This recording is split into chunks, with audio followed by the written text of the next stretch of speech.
നമ്മളൊരു വ്യക്തിയുടെ ഉള്ളിൽ ജ്വലിക്കുന്ന അതരം കത്തുന്ന ഹൃദയത്തോടെ ദൈവത്തിന് സ്തുതി അർപ്പിക്കുന്ന അവസ്ഥയിലേക്ക് ഒരു വ്യക്തിയുടെ ഉള്ളം മാറുമ്പോൾ, ജീവിതം മാറുമ്പോൾ, ആ വ്യക്തിയുടെ ജീവിതത്തിലുള്ള സകല പൈശാചിക സാന്നിധ്യങ്ങളും ഒന്നുകിലും വിട്ടുപോകും, അല്ലെ കത്തിക്കരിഞ്ഞു പോകും.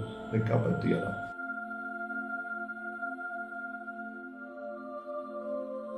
ഈശോ മിശിഹായ്ക്ക് സ്തുതിയായിരിക്കട്ടെ. ഈശ്വരേറ്റ സ്നേഹിക്കപ്പെട്ട സഹോദരരെ, നിങ്ങൾ ഇപ്രകാരം പ്രാർത്ഥിക്കുവനെന്നുള്ള ഈശോയുടെ ഉപദേശത്തെ ഒരു വിചിന്തന വിഷയമാക്കിക്കൊണ്ടുള്ള തിരുവചന വിചിന്തന പരമ്പരയാണല്ലോ ഇത്. അതിന്റെ 20ാമത്തെ സെഷനിലേക്ക് ഈശോയുടെ നാമത്തിൽ കൃത്യമായ സ്വാഗതം. Hallelujah, hallelujah, hallelujah. പ്രിയപ്പെട്ട സഹോദരരെ, സ്വർഗസ്ഥനായ ഞങ്ങളുടെ പിതാവേ എന്നുള്ള സംബോധനയെ കുറിച്ച് നമ്മൾ ധ്യാനിക്കുകയാണ്. സ്വർഗം എന്ന് പറഞ്ഞതിനെ കുറിച്ച് നമ്മൾ ചിന്തിച്ചു. സ്വർഗത്തെ സ്വർഗമാക്കുന്ന 3 കാര്യം അറിയാമല്ലോ. ദൈവസാന്നിധ്യം, അനുഭവിക്കുന്ന ആൾക്കാരുടെ സ്തുതിപ്പ് ആരാധനയും അതിന്റെ ഫലമായി ഉണ്ടാകുന്ന ആനന്ദ സന്തോഷ അനുഭവം. ഇത് 3ഉം അകലെയുള്ള കാര്യത്തെ അല്ല കാണിക്കുന്ന, മറിച്ച് നമ്മുടെ ഉള്ളിൽ സംജാതമാകേണ്ട ദൈവിക സ്വർഗീയ അവസ്ഥയാണെന്ന് സഭയുടെ മതബോധനം പഠിപ്പിക്കുന്ന നമ്മൾ കാണുകയായിരുന്നു. അത് വെച്ച് നമ്മൾ ശ്രദ്ധിച്ചു 2 കാര്യങ്ങൾ നമ്മുടെ ഉള്ളിൽ ദൈവമുണ്ട്. അത് പരിശുദ്ധാത്മാവിനെ അച്ചാരമായി തന്നുകൊണ്ട് ദൈവം നമുക്ക് തന്നിരിക്കുന്നതാണ്. രണ്ടാമത് കണ്ടു, ആ അച്ചാരത്തെ തീപ്പൊരിയാണത്. ഒരു തീപ്പൊരിയെ നമ്മൾ ഊതി കത്തിക്കണം, ജ്വലിപ്പിക്കണം, സ്തുതിപ്പിലൂടെ, ആരാധനയിലൂടെ, നന്ദി പറഞ്ഞുകൊണ്ട് കാണുകയുണ്ട്. രണ്ടാമത്തെ കാര്യം. ഇനി 3ാമത്തെ എന്താണ്? അങ്ങനെ നമ്മൾ ചെയ്യുമ്പോഴാണ് സ്വർഗീയ അനുഭവങ്ങൾ, സന്തോഷ ആനന്ദം നിറയുക. അതുകൊണ്ട് രക്ഷയുടെ അനുഭവം, സ്വർഗത്തിന്റെ അനുഭവം നമ്മൾ സ്വന്തമാക്കുന്നത്. ലൂക്കായുടെ സുവിശേഷം 17ാമത്തെ അധ്യായത്തില് 11 തിരുവചനങ്ങളെ 10 കുഷ്ഠരോഗികളെ വായിക്കുന്നുണ്ടല്ലോ. ഈശോയെ അവസരമായി യാത്ര ചെയ്യുമ്പോൾ അകലെ വെച്ച് ഈ 10 പേര് ഈശോയെ കണ്ടു. ഉറക്കെ വിളിച്ചു പറഞ്ഞു, കർത്താവേ, ഞങ്ങളെ സഹായിക്കണേ, സൗഖ്യം തരണേ. അകലെ വെച്ച്, കാരണം കുഷ്ഠരോഗികൾക്ക് ഇറങ്ങി വന്ന് എല്ലാവരും കൂടെ പെരുമാറാൻ പറ്റത്തില്ല. ഈശോ പറഞ്ഞു, നിങ്ങൾ പോയി പുരോഗമനം കാണിച്ചു കൊടുക്കുക. അവർ പോയി. പോകുന്ന വീട് സൗഖ്യം പ്രാപിച്ചു. അവർ ഒരാൾ തിരിച്ചു വന്നെന്ന് പറയുകയാണ്. അത് തിരിച്ചു വന്ന ആളുടെ നമ്മൾ വായിക്കുന്നത് എങ്ങനെയാണ്? 15, 16 വാക്യങ്ങള്. അതിൽ ഒരുവൻ താൻ രോഗവിമുക്തനായി എന്ന് കണ്ട് ഉച്ചത്തിൽ ദൈവത്തെ സ്തുതിച്ചുകൊണ്ട് തിരിച്ചു വന്നു. ഉച്ചത്തിൽ ദൈവത്തെ സ്തുതിച്ചുകൊണ്ട്, പട്ടാപ്പകല് ഒരു വഴിയിൽ ഉച്ചത്തിൽ ദൈവമേ സ്തുതി, ദൈവത്തെ സ്തുതിക്കുന്നു. അതെങ്ങനെയാ? അവിടെ ഭാഷ നമുക്കറിയാം. Hallelujah, hallelujah. ഇങ്ങനെ ഉറക്കെ വിളിച്ച് കാറിക്കൊണ്ട് മനുഷ്യൻ തിരിച്ചു വരികയാണ്. അപ്പോൾ വഴിയിലുള്ള ആൾക്കാരൊക്കെ തിരിഞ്ഞു നോക്കി, എന്താ ഈ മനുഷ്യൻ ഓടുന്നു? ഒരു മുതിർന്ന മനുഷ്യൻ ഓടുന്നു, കാറിക്കൊണ്ട് ഓടുന്നു. എന്ത് പറഞ്ഞാൽ കാറുന്നത്? ഹല്ലേലൂയ അങ്ങനെ പറഞ്ഞാൽ കാറുന്നത്. വഴിയെ പോയവര് മാത്രമല്ല, കടത്തന്നെ ഉള്ളവര്, മറ്റേ വഴിയോരത്തുള്ള പറമ്പുകളിൽ പണിയെടുക്കുന്നവര്, വീട്ടിലുള്ളവർക്ക് ഇറങ്ങി നോക്കി, എന്താ ബഹളം? അവരെല്ലാം കാണാൻ ഒരുമിച്ച് ഓടുകയാണ്. അങ്ങനെ ഓടി വരുമ്പോൾ ഇവിടെ ഈശോ അപ്പസ്തലന്മാർ നിൽക്കുക. അകലേന്നൊരു വ്യക്തി എന്തോ വിളിച്ച് കാറിക്കൊണ്ട് ഓടി വരുന്ന കണ്ടുകൊണ്ട് ഈശോ നോക്കി, അപ്പസ്തലന്മാർ നോക്കി. ഓടി വരുന്ന കണ്ട് അപ്പസ്തലന്മാരോട് പേടിച്ച് കാണും. ഈശോയെ ഗുരുവിനെ പോലെ ഉപദ്രവിക്കാനാണോ വരുന്നത്? അപ്പസ്തലന്മാർ ഈശോയ്ക്ക് എന്നോട് കയറി എന്ന് കാണും പത്രോസൊക്കെ. അപ്പോൾ അവർ ശ്രദ്ധിക്കുകയാണ്, ഹല്ലേലൂയാന്നാ കാറുന്നത്. അപ്പൊ അപ്പസ്തലന്മാർ ശങ്ക മാറി നിന്നു. അവരെ പക്ഷെ ഓടി വെച്ച് പാദങ്ങളിലേക്ക് വീണു. ആ പാദങ്ങളിലേക്ക് വീഴുമ്പോൾ ഇച്ചിരി പ്രതികരണം നമുക്കറിയാം. എൻ്റെ മകനെ, ഇങ്ങനെ വേണോ ദൈവത്തെ സ്തുതിക്കാൻ? ഈ പക നാട്ടുകാർ മുഴുവൻ കിടക്ക് ഉച്ചത്തിൽ കാറിക്കൊണ്ട് കാലിൻ്റെ പണ്ട് വല്ല കാര്യമുണ്ടോ? പയ്യെ മനസ്സിൽ പറഞ്ഞുകൊണ്ട് എൻ്റെ അടുത്ത് നന്ദി പറഞ്ഞാൽ പോരായിരുന്നോ? ഒരു വിവേകമൊക്കെ വേണ്ടേ? അങ്ങനെയല്ല ഈശോ പറയും. നമുക്കറിയാം, ഈശോ അവൻ്റെ ഈ ബഹളം നിറഞ്ഞ നന്ദി പറഞ്ഞൊരു കാലൊരു ഹൃദയം പിടി സ്വീകരിച്ചിട്ട് അവർ തന്നെ കയ്യും വെച്ച് കാലക്കൽ നിൽക്കുക, മുട്ടുകൊത്തി കൊമ്പിട്ട് സ്തുതിച്ചുകൊണ്ടിരിക്കുകയാണ്. ദൂരേക്ക് വീണ്ടും നോക്കി, എന്താണ്? ബാക്കി 9 പേര് വരുന്നുണ്ടോ? ഒന്ന് നോക്കി കാണുന്നില്ല, ഇവരെ വീണ്ടും നോക്കി, വീണ്ടും നോക്കി കാണുന്നില്ല. ചോദിക്കുകയാണ്, നിങ്ങൾ 10 പേരല്ലേ സൗഖ്യം പ്രാപിച്ച്, ബാക്കി 9 പേര് എവിടെ? ഈ വിജാതീയനല്ലാതെ മറ്റാർക്കും തിരിച്ചു ദൈവത്തെ മഹത്വപ്പെടുത്താൻ തോന്നിയില്ലേ? ഇത് തമ്പുരാന്റെ നൊമ്പരമാണ്, ഈശോയുടെ നൊമ്പരമാണ്. 10 പേര് അവിടെ അകലെ വെച്ചാണ് ഈശോ കണ്ടതെങ്കിൽ കൃത്യം ഈശോയ്ക്ക് എണ്ണം അറിയാം. 10 പേരാണ് സൗഖ്യപ്പെട്ടത്. ആ കൂട്ടത്തിലുണ്ടായിരുന്നത് ഒരാൾ തിരിച്ചു വന്നു. ബാക്കി 9 പേരെന്ത്? കൃത്യം ചോദിക്കുകയാണ്. ആർക്കും പിന്നെ ബാക്കി 9 പേർക്ക് തോന്നാത്ത എന്തേ? ഇതേക്കുറിച്ച് പറയുമ്പോൾ അഗസ്തീനോസ് പറയുന്നൊരു വലിയ മനോഹരമായ കമന്റ് ഉണ്ട്. വചനം വ്യാഖ്യാനിക്കുമ്പോൾ അദ്ദേഹം പറയുകയാണ്, 10 പേര് ഈശ്വര പക്കലെത്തി സൗഖ്യം പ്രാപിച്ചു, ഒരാള് തിരിച്ചു വന്ന് രക്ഷയും പ്രാപിച്ചു. കണ്ടോ, ഇത് വലിയൊരു കാര്യമാണ്. 10 പേര് ഈശ്വര പക്കലെത്തി സൗഖ്യം പ്രാപിച്ചു, ഒരാള് തിരിച്ചു വന്ന് രക്ഷ പ്രാപിച്ചു. രക്ഷ പ്രാപിക്കുക എന്താ അർത്ഥം? സ്വർഗ സ്വന്തമാക്കി. കണ്ടോ, സ്വർഗ സ്വന്തമാക്കി. നമ്മളിപ്പോൾ ചിന്തിക്കുന്നത് നമ്മുടെ ഉള്ളിൽ ദൈവസാന്നിധ്യമുണ്ട്, ദൈവത്തിന് നന്ദി പറയണം. അങ്ങനെ പറയുമ്പോൾ ഈ അച്ചാരമായി തീപ്പുരയെ പരിശുദ്ധാത്മാവിനെ ജ്വലിപ്പിച്ച് നമ്മൾ സ്വർഗം അനുഭവിക്കും, സ്വർഗം സ്വന്തമാക്കും. അത് അഗസ്തീനോസ് പറയാം, സ്വർഗം സ്വന്തമാക്കി, രക്ഷ പ്രാപിച്ചു. നമ്മൾ ദൈവത്തിന്റെ പക്കലെത്തി അനേക അനുഗ്രഹങ്ങൾ പ്രാപിക്കാറുണ്ട്. അല്ലെ, അനേകർ ദൈവത്തിന്റെ പക്കൽ വിളിച്ചപേക്ഷിച്ച് യാചിച്ചും എല്ലാം ഒരുപാട് അനുഗ്രഹങ്ങൾ, സൗഖ്യങ്ങൾ നേടിയെടുക്കുന്നുണ്ട്. രോഗശാന്തിയും വിടുതലുകളും ഭൗതിക മേഖലയിലുള്ള അഭിവൃദ്ധിയും ഒത്തിരി കാര്യങ്ങൾ നേടിയെടുക്കുന്ന അനേകരുണ്ട്.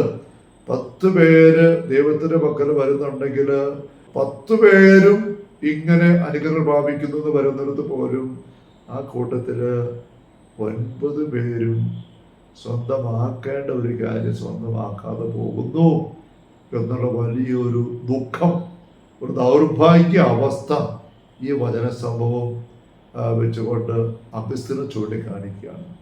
സൗഖ്യം പ്രാപിക്കുന്നവർ അനേകരാണ്, രക്ഷ പ്രാപിക്കുന്നവർ ചുരുക്കമാവും. നമ്മൾ ഈ 10ൽ 9 പെടുന്നവരാണോ, ഈ 10ൽ 1 പെടുന്നവരാണ്? 10ൽ 1 ഉള്ളൂ, 10ൽ 1 ഉള്ളൂ രക്ഷ പ്രാപിക്കുന്നവർ, സ്വർഗം പ്രാപിക്കുന്നവർ. എങ്ങനെയാണ് ഈ മനുഷ്യൻ ശമരക്കാർ സ്വർഗം പ്രാപിച്ചത്? അതിന്റെ അടയാളം എന്താ? അവൻ ദൈവത്തെ സ്തുതിച്ചു, അവൻ ദൈവത്തെ സ്തുതിച്ചു. തനിക്ക് കിട്ടിയ ദൈവിക അനുഭവത്തെ വലിയ സ്തുതിപ്പിന്റെ അഭിഷേകമാറ്റി ആ മനുഷ്യൻ മാറ്റി. അറിഞ്ഞുകൊണ്ട് ഉച്ചത്തിൽ ദൈവത്തെ സ്തുതിച്ചുകൊണ്ട് പൊതുവഴിയിലൂടെ പെരുവഴിയിലൂടെ ആൾക്കാരെ ഒന്നും നോക്കാതെ അങ്ങനെ ഓടിപ്പാഞ്ഞു വന്നു. പഴയ നിയമത്തില് സാമൂൽ 2-ാം പുസ്തകത്തില് 6-ാമത്തെ അധ്യായത്തില് ദാവീദ് പൊതുവഴിയില് പെരുവഴിയില് ജനക്കൂട്ടം മുഴുവന്റെ മുൻപില് ഉച്ചത്തിൽ സ്തുതിച്ച് ദൈവത്തെ മഹത്വപ്പെടുത്തി കർത്താവിന്റെ വാഗ്ദാനപടം കൊണ്ടുവന്ന രംഗമുണ്ട്, നമുക്കറിയാമല്ലോ. അവിടെ നമ്മൾ വായിക്കുന്നുണ്ട് 14-15 വാക്യങ്ങളില് ഒരക്കച്ച മാത്രമേ ദാവീദ് ധരിച്ചിരുന്നുള്ളൂ. മഹാരാജാവാ, ഒരക്കച്ച മാത്രം ധരിച്ചുകൊണ്ട് ദാവീദ് ദൈവത്തെ സ്തുതിച്ചു. അതിന്റെ അർത്ഥം എന്താ? ദാവീദ് പറയുന്നത്, ഞാൻ മഹാരാജാവാണ്, വലിയ രാജകീയ വസ്ത്രങ്ങൾ എനിക്കുണ്ട്, അത് ജനത്തിന്റെ മേലും ഞാൻ ആ രാജകീയ വസ്ത്രം ധരിച്ചുകൊണ്ടിരിക്കും രാജാവായിട്ട്. ദൈവത്തിന്റെ മേൽ ഞാൻ വെറും നിസ്സാരനാ, ദാസനാ, അരക്കച്ച, അത് മതി. തന്നെ എളുപ്പപ്പെടുത്തി അങ്ങനെ സ്തുതിക്കുന്ന ദാവീദ് മഹാരാജാവ് രക്ഷ അനുഭവിക്കുന്ന വ്യക്തിയായിരുന്നു. ആ ഒരു അനുഭവത്തിലേക്ക് ഇവിടെ ഈ മനുഷ്യൻ കടന്നു വന്നിരിക്കുന്നു. നമ്മൾ കടന്നു വരുന്നുണ്ടോ? സ്തുതിച്ചുകൊണ്ട് പ്രാർത്ഥിക്കുന്നുണ്ട്. അങ്ങനെ നമ്മൾ സ്തുതിച്ച് പ്രാർത്ഥിക്കുമ്പോൾ നമ്മുടെ കൂടെ രക്ഷയുടെ അനുഭവം, സ്വർഗത്തിന്റെ അനുഭവം തെളിയും. കത്തുന്ന അനുഭവം, നമ്മൾ കഴിഞ്ഞ സെഷൻ പറഞ്ഞില്ലേ, കത്തുന്ന അനുഭവമാണത്. തീ കത്തുന്നിടത്ത് ശുദ്ധജീവിയുടെ കയറിയല്ല. സൂചിപ്പിച്ച അമ്മത്രേസ്യ ആഭ്യന്തര കർമ്മത്തിൽ പറയും, 5, 6, 7 സദനങ്ങളിലേക്ക് ഒരു വ്യക്തി കയറി വരുമ്പം അവിടെ പുറത്തുള്ള ഒരു ശുദ്ധജീവി കടന്നു വരാൻ പറ്റത്തില്ല. തീ കത്തുന്നിടത്ത് ശുദ്ധജീവി ഉണ്ടോ? ഇപ്പൊ കപ്പക്കാല ഒരുക്കുകയാണ്. ഇന്ന് കപ്പക്കാല ഒന്നും ആർക്കും തന്നെ ഇല്ല, പണ്ടൊക്കെ ഉണ്ടായിരുന്നു.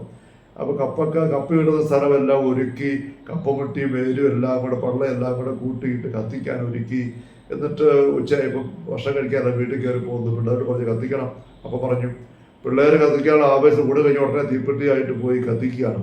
അപ്പോഴേക്ക് അപ്പൻ ഓടി വരിക. അപ്പം പറയാം, മോളെ പോരാ നേരത്ത് ഞാൻ ഒരു പാമ്പിനെ കണ്ടായിരുന്നു ഇവിടെ. ആ പാമ്പ് എവിടെ ഉണ്ടെന്ന് നോക്കണമല്ലോ, നിങ്ങൾ തീ ഒന്ന് കെടുത്തിക്കേ. ഈ കൂമ്പാരം കൂട്ടിയിട്ട് കത്തിക്കുന്ന ഈ കപ്പയുടെ മുട്ടി ഇതിനകത്ത് തീ ഉണ്ടോ ഒന്ന് കെടുത്തിക്കേ എന്ന് അപ്പം പറയുമോ? ഇല്ല. പാമ്പിനെ കണ്ടായിരുന്നു, ശരി. അപ്പം പറയാം, അത് എവിടെ ഒളിച്ചിട്ടുണ്ടായിരുന്നു, ശരിയാ. ഈ കൂട്ടിയിട്ടിരിക്കുന്ന കത്തിക്കാൻ കൂട്ടി ചപ്പുചാവറിനകത്ത് പാമ്പ് ഒളിച്ചിരിക്കാൻ സാധ്യതയുണ്ട്. അതുകൊണ്ട് എന്താ തീ കെടുത്തണോ? ഇല്ല.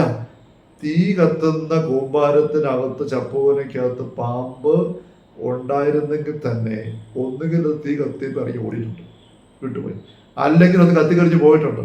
അവിടെ കത്തുന്ന ആ ചപ്പു കൂമ്പാരം കെടുത്തിയിട്ട് പാമ്പിനെ തല്ലിക്കൊല്ലാൻ പോകണ്ട.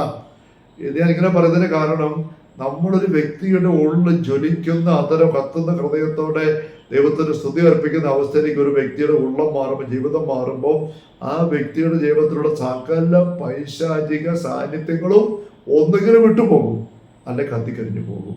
നിൽക്കാൻ പറ്റിയല്ല. വെളിപാട് പുസ്തകം 21-ാമത്തെ അധ്യായത്തിന്റെ 8-ാം തിരുവചനത്തിൽ ഇങ്ങനെ വായിക്കുകയാണ്, ഭീരുക്കൾ, അവിശ്വാസികൾ, ദുർമാർഗികൾ, കൊലപാതകികൾ, വ്യഭിചാരികൾ, മന്ത്രവാദികൾ, വിഗ്രഹാരാധകർ, കാപട്യക്കാർ എന്നിവരുടെ ഓഹരി തീയും ഗന്ധകവും എരിയുന്ന തടാകവുമായിരിക്കും. തിന്മയുടെ സാന്നിധ്യങ്ങളെല്ലാം തീയിൽ കത്തിത്തീരും. അവർക്ക് നിൽക്കാൻ പറ്റുകയില്ല, അവർക്ക് സ്വർഗത്തിൽ പ്രവേശിക്കാൻ പറ്റുകയില്ല. അവർ അഗ്നിയിലേക്ക് എറിയപ്പെടും. വീണ്ടും അതേ അധ്യായം തന്നെ നമ്മൾ വായിക്കുകയാണ്. 21-ാം വാക്യത്തിന് കുഞ്ഞാടിന്റെ ജീവഗ്രന്ഥത്തിൽ പേരെഴുതപ്പെട്ട മാത്രമേ അതിൽ പ്രവേശിക്കുകയുള്ളൂ. അശുദ്ധമായതൊന്നും മ്ലേച്ഛതയും കൗട്ടില്യവും പ്രവർത്തിക്കുന്ന ആരും അതിൽ പ്രവേശിക്കുകയില്ല. കൗട്ടില്യം കൗശലം 33-1 വാക്യം സർപ്പത്തെ കുറിച്ച് പറയുന്നില്ലേ? ദൈവം സൃഷ്ടിച്ച എല്ലാ ജീവികളും വെച്ച് ഏറ്റവും കൗശലമേറിയതായിരുന്ന സർപ്പം. ഇപ്പൊ കൗട്ടില്യം പ്രവർത്തിക്കുന്ന ഒന്നും സ്വർഗത്തിന്റെ ജ്വലിക്കുന്ന സ്തുതിപ്പിന്റെ അഗ്നിയുടെ അഭിഷേകമുള്ള ദൈവസന്നിധിയിൽ കടന്നു വരാൻ പറ്റത്തില്ല. അപ്പൊ സ്തുതിപ്പിന്റെ അഭിഷേകത്തിൽ വ്യക്തിയുടെ ഉള്ള മാറുമ്പോൾ സ്വർഗീയ അനുഭവമാകുന്നു.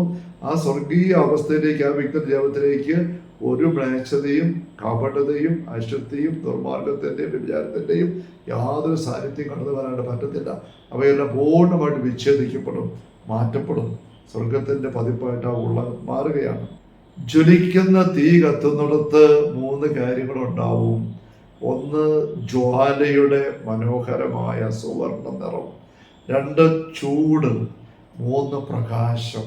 ദൈവത്തിന്റെ അഗ്നി കത്തുന്നിടത്ത് ഈ കാര്യങ്ങൾ പ്രകടമാകുന്നത് നമുക്ക് ഭൂമിയിലെ വചനവാക്കുകളിൽ പറയും നമ്മുടെ ലൈഫ് പ്രകടമാകുന്നതാണ്. പരിശുദ്ധാത്മാവിന്റെ ഫലങ്ങൾ: സ്നേഹം, ആനന്ദം, സമാധാനം, പിന്നെ സൗമ്യത, നന്മ, ദയ, ആത്മസംയമനം, ഇങ്ങനെയുള്ള കാര്യങ്ങളെല്ലാം ഒരു വ്യക്തിയിൽ ജ്വലിച്ച് തിളങ്ങി നിറയുമ്പോൾ, പരിശുദ്ധാത്മാവിന്റെ ഫലങ്ങൾ നിറഞ്ഞ് കവിയുമ്പോൾ ആ വ്യക്തി സ്വർഗീയ അനുഭവത്തിലാണ്, ദൈവരാജ്യ അനുഭവത്തിലാണ്. ഇതിലേക്ക് നമ്മളെ എത്തിക്കുക എന്നുള്ളതാണ് ഈശോ നമ്മുടെ ഓരോ പ്രാർത്ഥനയോട് നമ്മൾ സ്വന്തമാക്കാൻ ആഗ്രഹിക്കുന്ന കാര്യം. അതിലാണ് സ്വർഗസ്വനായ പിതാവിന്റെ ആദ്യത്തെ 3 യാചനകൾ പറഞ്ഞിരിക്കുന്നത്. നമുക്ക് അതിലേക്ക് കടന്നു വരാം. Hallelujah, hallelujah, hallelujah.